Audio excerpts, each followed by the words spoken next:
pengen tahu 3 kata yang mendeskripsikan Nimas saat ini. Saat ini sebagai ibu. Bebas. Sebagai seorang psikolog juga boleh. Nah. Sebagai Nimas. Sebagai Nimas. Banyak kan multi peran kan? Banyak sih multi peran. Kalau 3 kata saat ini, 1 mau belajar pastinya, 2 berusaha, 3 apa ya yang ketiga? Yang ketiga mungkin easy going kali ya. Oh, senangnya. Sebenarnya itu bukan 3 kata, 2 kata. Gak apa-apa banget.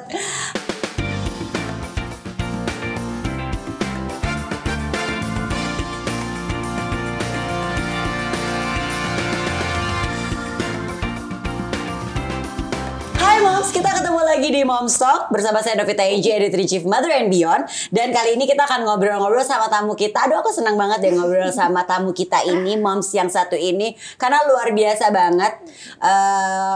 Dalam berkarir, dalam memilih pekerjaannya sekarang, dalam memilih kehidupannya sekarang.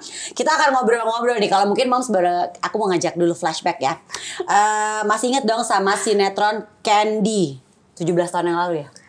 2007, 17 ya? Ya ampun, aku aja gak sadar loh selama itu ya ternyata. Nah tuh, 2007 dulu. Yes, 17 tahun yang lalu. Hari ini saya akan ngobrol-ngobrol sama Nimas Dewantari, salah satu pemeran dari sinetron Candy. Apa kabar? Sekarang udah Mama Nimas. Oh iya dong.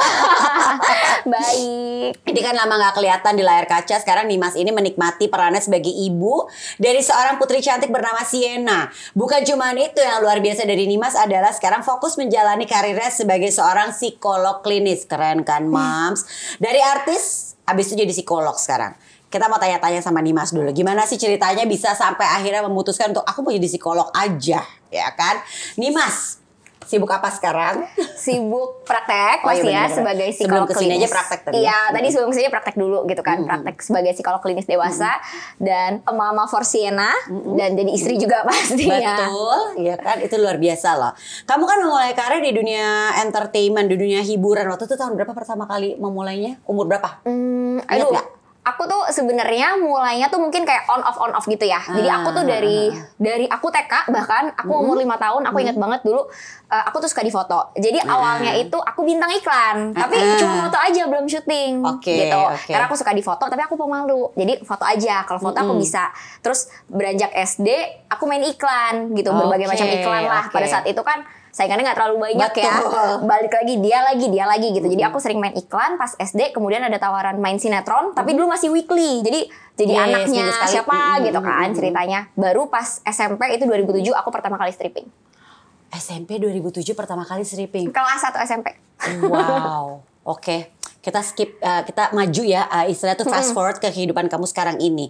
Kenapa kamu akhirnya banting setir menjadi psikolog? Awal ceritanya tuh seperti apa sih? Maksudnya karir kamu tuh luar biasa loh gitu kan. Udah mulai dari muda.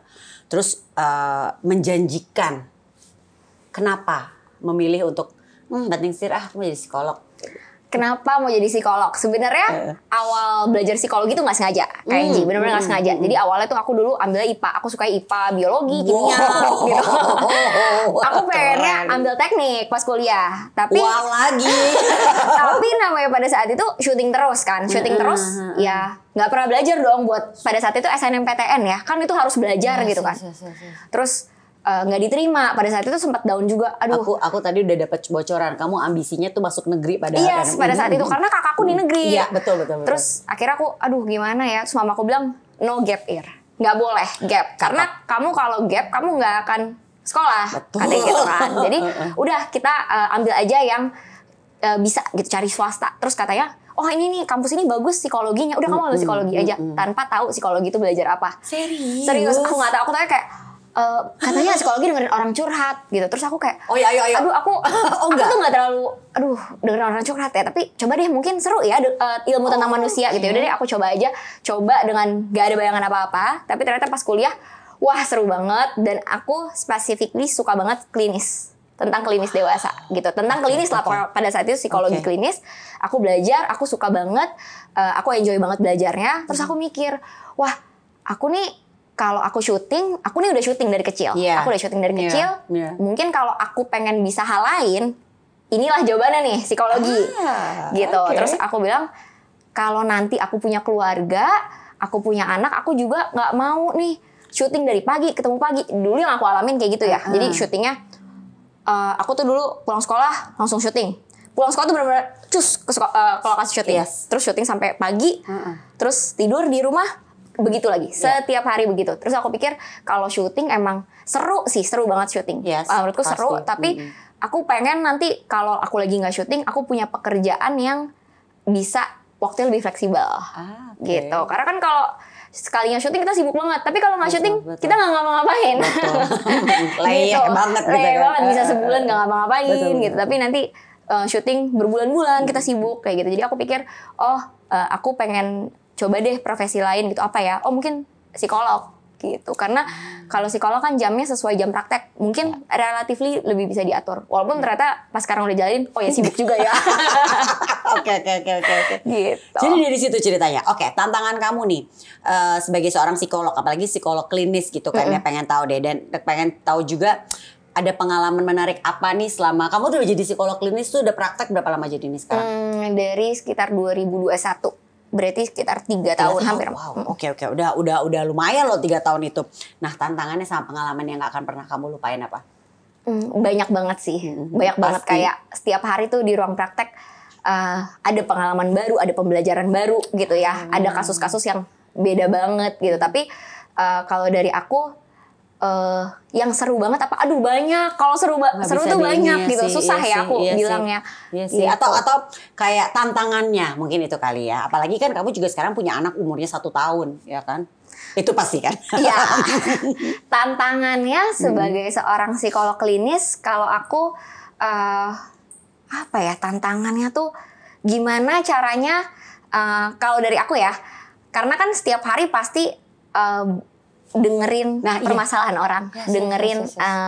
Aku berusaha untuk mendengarkan, kemudian kayak ini kasih treatment plan-nya seperti apa gitu kan. Kalau misalnya lagi lelah banget, mungkin aku berusaha nggak bawa itu ke rumah gitu, kayak bawa. Karena aku pernah kayak capek banget kerja, terus aku juga ngerasa, wah anakku kok rewel banget ya kalau aku lagi capek gitu. Jadi akunya capek, anakku juga agak rewel jadinya gitu. Jadi mungkin itu sih pace-nya aku harus atur sendiri. Gitu. So, ini nggak sih? Ini aku selalu penasaran nih. Aku juga sering menanyakan ini sama psikolog-psikolog gitu. Nyerap nggak sih energi orang yang mungkin masalah kan macam-macam yang dihadapi sama klien-klien atau pasien-pasien kamu kan ya, mulai dari mungkin masalahnya masih yang ya aku bisa nih, aku pernah ngalamin ini gitu kan ya, sampai yang kok dia ngalamin ini ya gitu kan. Atau mungkin udah yang emang berat sekali permasalahannya gitu. Akhirnya kayaknya yang jadi kepikiran, terus yang kayak aduh kok vibe-nya jadi kebawa ke aku ya gitu. Pernah gak ngalamin kayak gitu? Awal-awal ada. Awal-awal pernah kayak gitu. Tapi kan aku ada supervisor juga yang lebih senior gitu. Jadi aku biasanya kalau aku ngerasa berat, aku ngerasa berat atau apapun itu gitu, aku sampaikan ke supervisorku gitu. Jadi konseling lagi ya. Iya, jadi aku juga konsul gitu. Karena gimana caranya supaya aku selalu ready kan. Gitu sih. Karena kan kamu harus pulang ke keluarga kan gitu kan. Oke. Nah, mana yang lebih menantang buat kamu? Berakting apa jadi psikolog? Beda tantangannya. Sama-sama Coba kasih tahu ke aku, cerita dong. Kalau misalnya acting, pasti tantangannya tuh tergantung peran yang kita mainin. Gitu kan. Kayak misalnya kita lagi perannya jadi A gitu ya, tantangannya gimana kita memerankan si A ini gitu. Tapi kalau misalnya di ruang praktek, tantangannya tuh let's say hari ini aku ada 3 pasien atau ada 3 sesi. Yang pertama perlu begini penanganannya, yang kedua kayak gini, yang ketiga kayak gini. Jadi apa ya, aku sih ngerasa kayak ada artnya juga ya sebagai seorang psikolog. Karena kayak pendekatannya mungkin setiap orang, setiap individu akan berbeda.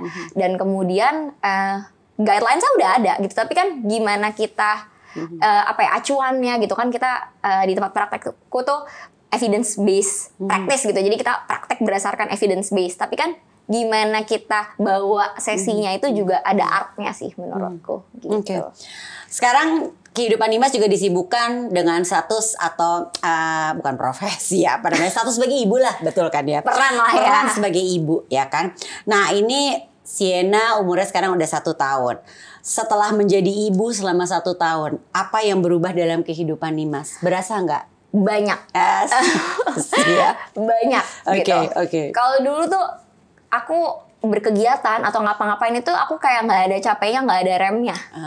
Gitu kayak misalnya abis acara kesini ada tawaran kesini yuk atau kerjain ini yuk, kerjain itu, aku tuh bakal oke, ayo gitu. Tapi kalau sekarang tuh kayak jangan deh, kayak aduh jangan deh, ada Sienna, aku perlu pulang lebih cepet, yang kayak gitu-gitu sih. Mikirnya lebih double mikirnya.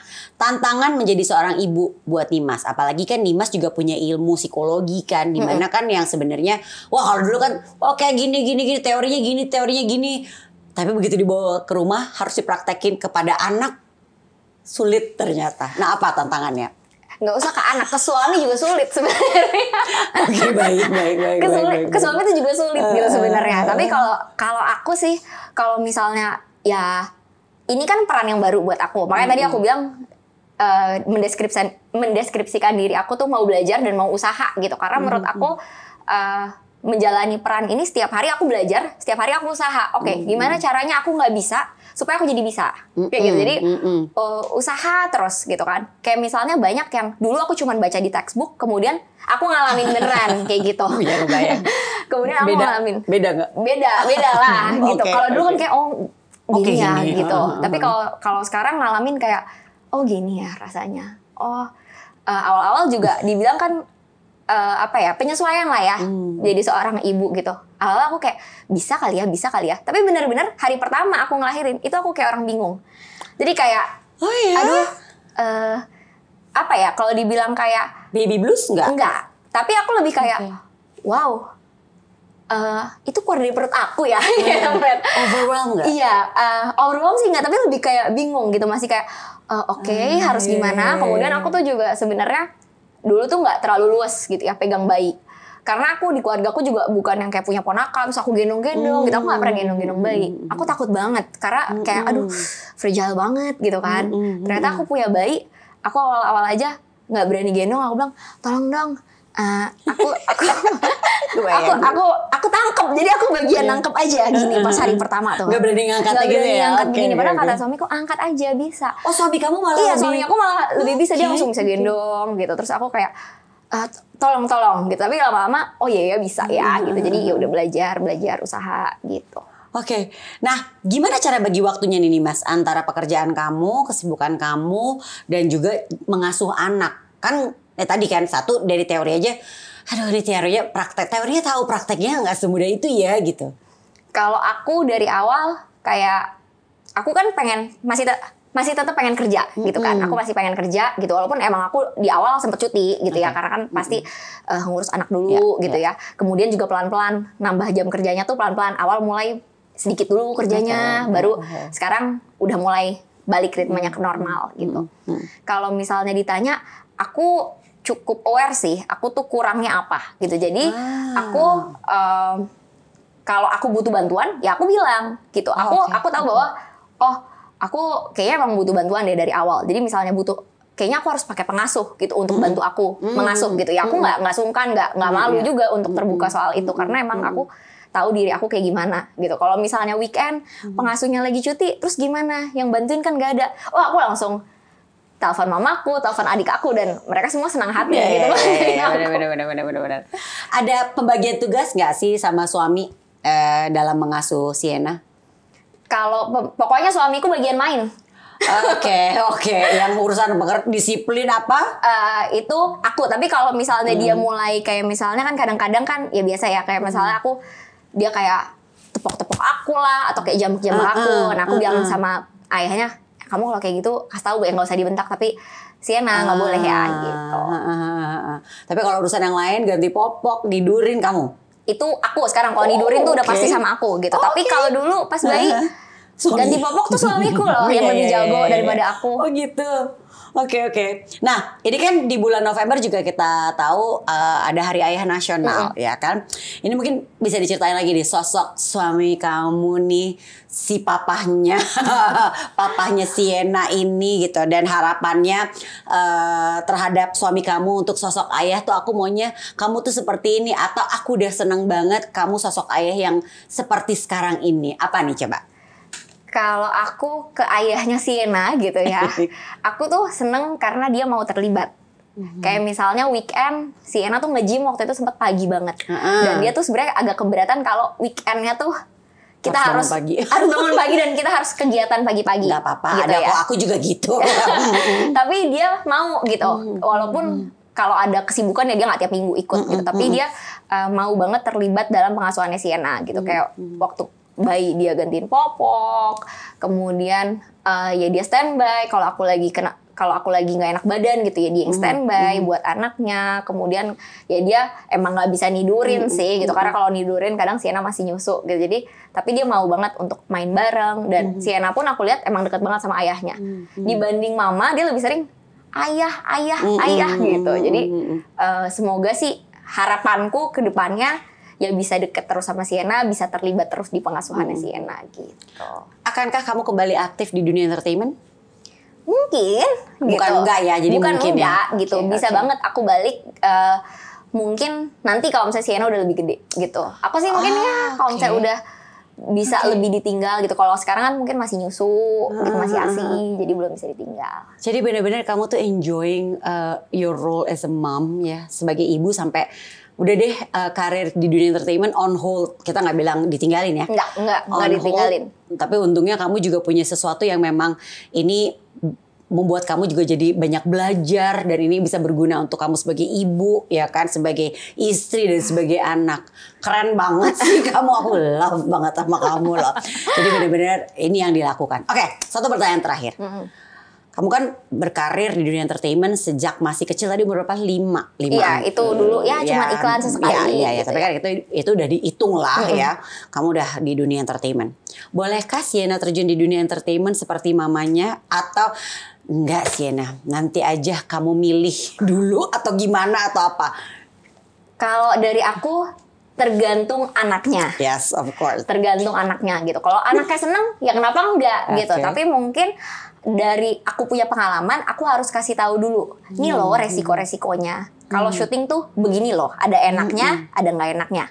Kamu ready, kau siap? Kalau siap silahkan. Tapi pendidikan jangan ditinggal, nomor 1. Syaratnya ya? Syaratnya gitu. Harus harus kuliah lah kalau dari aku gitu. Thank you so much, senang banget ngobrol sama kamu Nimas. Terima kasih udah berbagi sama kita di sini. You are so inspiring. Senang ada satu sosok ibu yang benar-benar nggak lelah untuk belajar, dan tentunya biar gimana pun juga di saat berkarir, keluarga, anak adalah yang utama buat kamu. Keren banget. Terima kasih juga buat moms yang sudah menyaksikan edisi Moms Talk kali ini. Semoga obrolan aku sama Nimas bisa menginspirasi moms, dan yang aku nanti mau melakukan hal yang sama seperti Nimas, karena nggak ada kata terlambat loh untuk belajar, ya nggak sih? Dan ini mungkin bisa juga dijadikan yang nanti anak aku harus seperti Nimas. Boleh banget moms. Thank you so much sekali lagi, terima kasih ya moms, dan juga terima kasih banget Nimas. Sampai jumpa. Bye moms.